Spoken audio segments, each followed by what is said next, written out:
We don't want to presume any answers here on Ask Pastor John. And Tracy, who's a white woman, writes in to ask, Pastor John, I would like to know if dating or marrying a black man is wrong. If so, could you please tell me where to look in the Bible for it? I know a lot of people frown upon this, but I want to be sure what God says and not what man says. I preached on this. I've written on it in Bloodlines. I got a whole chapter on interracial marriage, and here's a summary of my argument.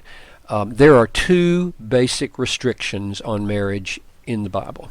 Number one, she should marry a man. Number two, he should be a Christian. And I get that from 1 Corinthians 7:39. If her husband dies, talking about a widow, she is free to be married to whom, this is a masculine pronoun here, to whomever she wishes, only in the Lord. So Paul is very vigilant that you don't go out and marry an unbeliever. So this is just huge, that we should only marry people who love Jesus. He didn't restrict it in any other way.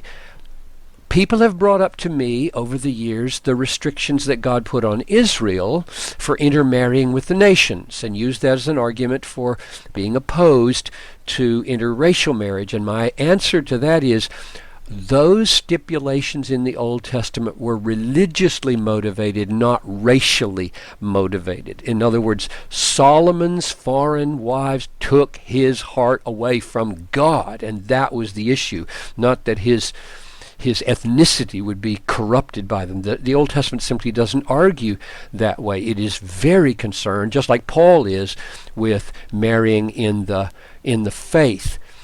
It's another issue. When Christ came into the world, he created a new Israel, a new ethnic group, as it were, made up of every other ethnic group. You are a chosen race, a royal priesthood, a holy nation, a people for his own possession, that you may proclaim the excellencies of him who called you out of darkness into light. Once you were not a people, and the you he's talking about is Jew and Gentile, every ethnicity, but now you are God's people. Marry in your tribe, namely the tribe Christian. Across any ethnic or racial lines, but marry in the tribe of this new tribe that Jesus is the head of.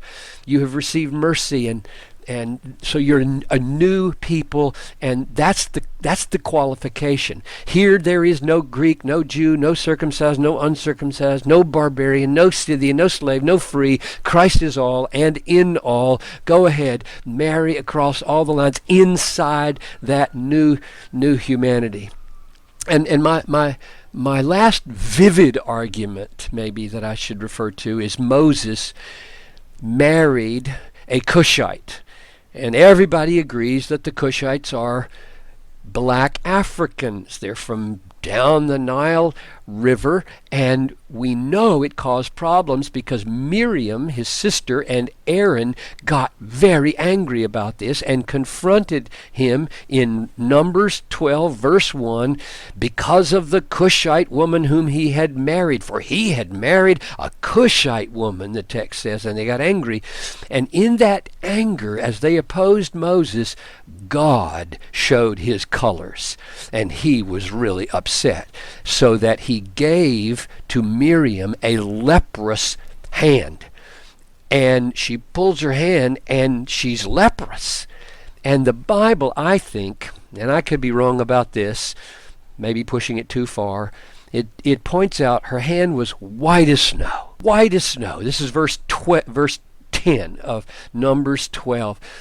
Is God saying to Miriam, look, if you're so concerned about Moses' wife being too dark, I'll give you something really light. Here's snow called leprosy on your hand. I think this is a picture of God's indignation that Moses would be confronted not as to whether or not the Cushite was a believer, but whether she was the right color or the right ethnicity for the man. And let me just close with a story. I love to tell this Urbana story. Noel and I were at Urbana, 1967. And a great missions leader was on a panel, and somebody asked him from the audience, they had microphones in those days, aren't you concerned in going to Pakistan for so long that your daughter's going to grow up there, fall in love with a Pakistani, and marry a Pakistani? That's what he asked from the floor. And this answer, I've never forgotten. It had a huge effect on me in those days. I was 20 years old at the time. And he said, 21, and he said, better a believing Pakistani farmer than a rich, unbelieving American banker. And it just sank into me that, yes, that's exactly the right answer. Of course it matters who she marries. She must marry a Christ lover, a Christ follower. And if it's a Pakistani, praise God, but don't marry a rich white American banker, because he's not a believer, and that's going to make for an impossible biblical marriage. So every marriage is a cross-cultural marriage. Every marriage is hard. Get ready for stress no matter who you marry, but that's what the gospel is for. That's what we're supposed to understand. So don't marry, I'll say this to women right now, don't marry a marginally Christian man. Some women want to be married enough that they're willing to settle for this man. He's just squeaking by. He says he's a Christian. I don't think he could provide any spiritual leadership at all. I don't even know if he's solid, but he just says the right words. I just want to encourage women, pray that God would lead to a man whom you can trust as a deeply Christian man. And same thing, of course, goes for men. Thank you, Pastor John. And for more on interracial marriage, see Pastor John's book, Bloodlines, which you can download for free at desiringgod.org. I'm your host, Tony Ranke. Thanks for listening.